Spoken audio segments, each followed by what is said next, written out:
Congratulations! You've just been bought. Not hired, bought. Like a mule. Except a mule gets to keep its own name. You're a Roman gladiator now, which means your job is to fight, bleed, and entertain a stadium of strangers who are mostly here for the free bread. Here's how you'd survive your career in the arena. Spoiler, you wouldn't. But the crowd's going to have a great time. First, who you are. Odds are you didn't volunteer. Most gladiators were slaves, prisoners of war, or criminals.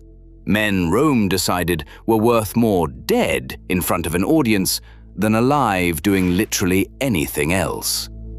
You've been sold to a lanista, the owner of a gladiator school, who now owns you the way you might own a lawnmower, if a lawnmower could be stabbed for profit.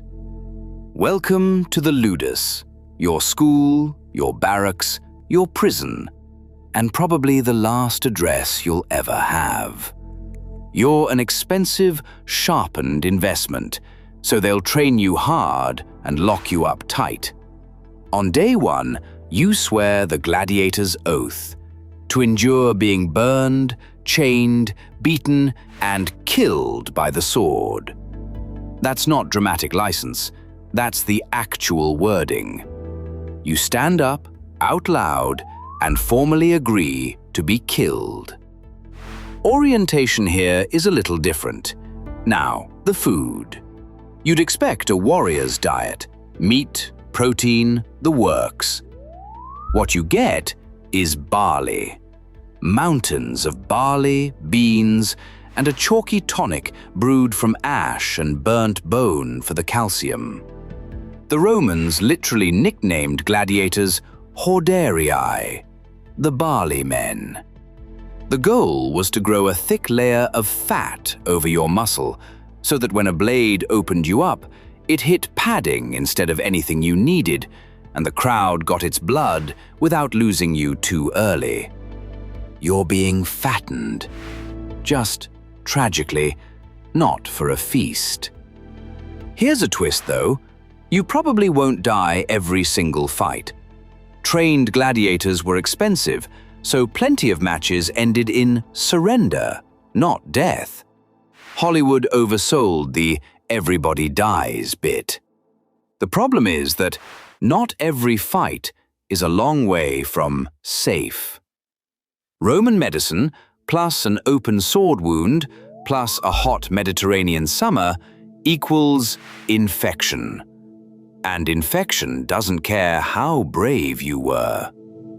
When your day comes, you're marched into an arena packed with tens of thousands of people who don't know your name and won't be learning it. Maybe you're a retiarius, nearly naked, armed with a net and a trident, thrown against a secutor in heavy armor designed specifically to hunt you down. The matchups were built like a video game, different weapons, different weaknesses, so the audience never got bored. Your one job is to be entertaining while a man tries to kill you. No pressure.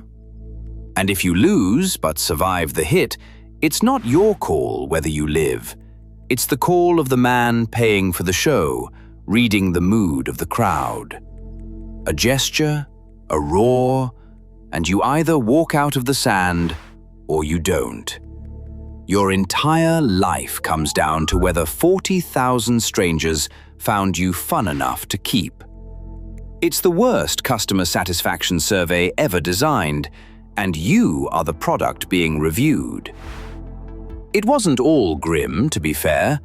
Win enough, and you got real fame. Roman graffiti bragged about star gladiators. Fans wore their names. Poets swore they made women faint. Win long enough, and you might earn the rudis, a plain wooden sword that meant your freedom. The dream was real. It was also rare, and everything standing between you and it was every other desperate man they kept feeding into the arena. So there's your career, bought like livestock, fed like cattle, trained to bleed on schedule, and sent out to die. Or, on a good day, not die, in front of a crowd that'll forget your face before they finish their snacks. Best case, you get famous.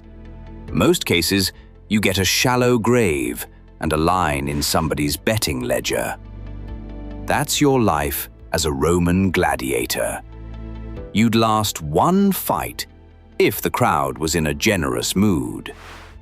Aren't you glad you missed it? Hit subscribe. It's free, it's painless, and unlike Rome, nobody has to die for the entertainment. And if you think that was brutal, wait till you see what a Viking would do to you on an average Tuesday.